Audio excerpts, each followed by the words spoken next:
And now to our original series, Project Home. It's an $18 billion industry in the United States, and San Francisco is at the center of it. Corporate rentals. Our Susie Steimel shows us how landlords looking for big business are disrupting the affordable housing market.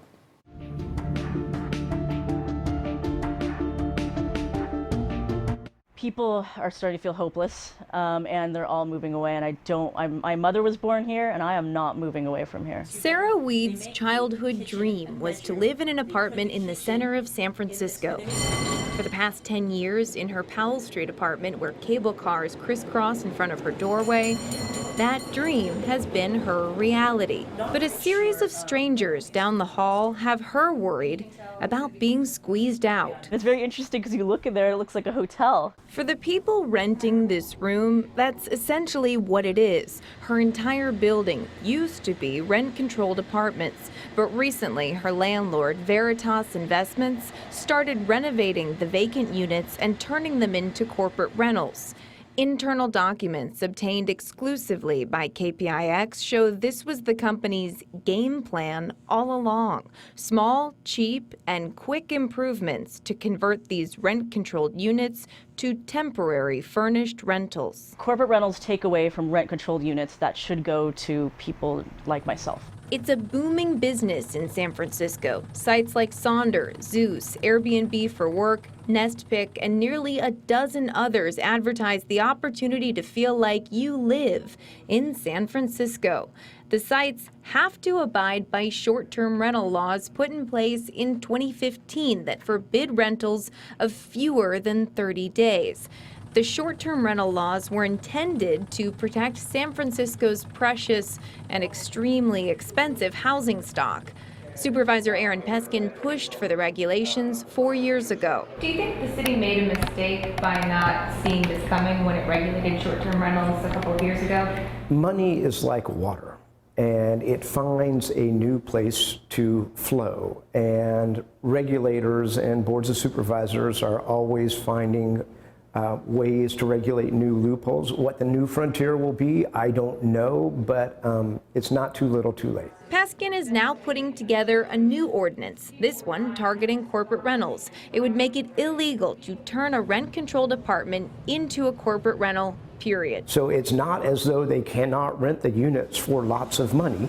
It's just that they're going to have to rent them to a real person, and they will be subject to rent control. Small property owners are not doing corporate rentals. This is a phenomenon of large corporate apartment owners. When you look at a building like this, you see the same floor lamp and the same chair and probably the same desk in every single unit. Kelly Hill has been pushing for the city to take action on corporate rentals for several years now.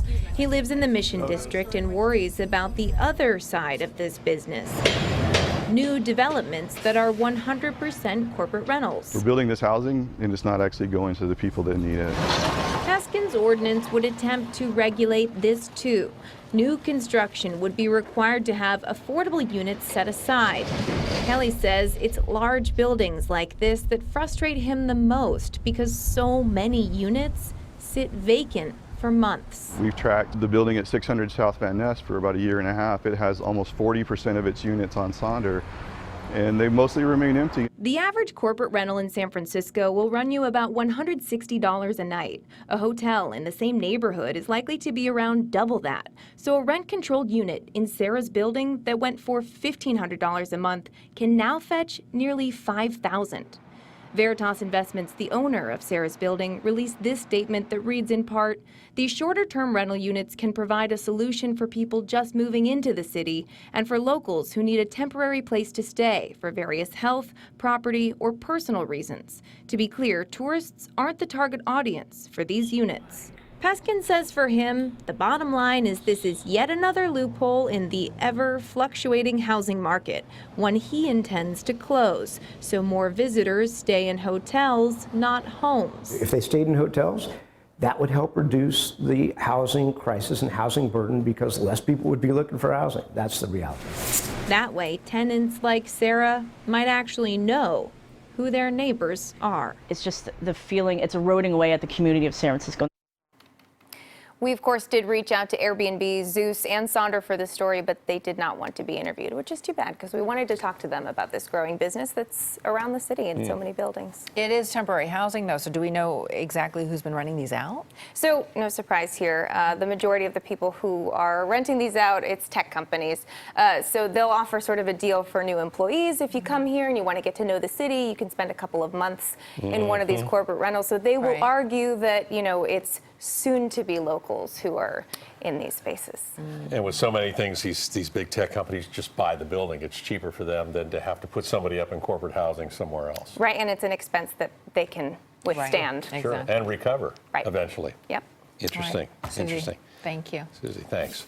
Remember to send your ideas and stories to Project Home at CBS.com, and you can see all of Susie's reports on our website, KPIX.com.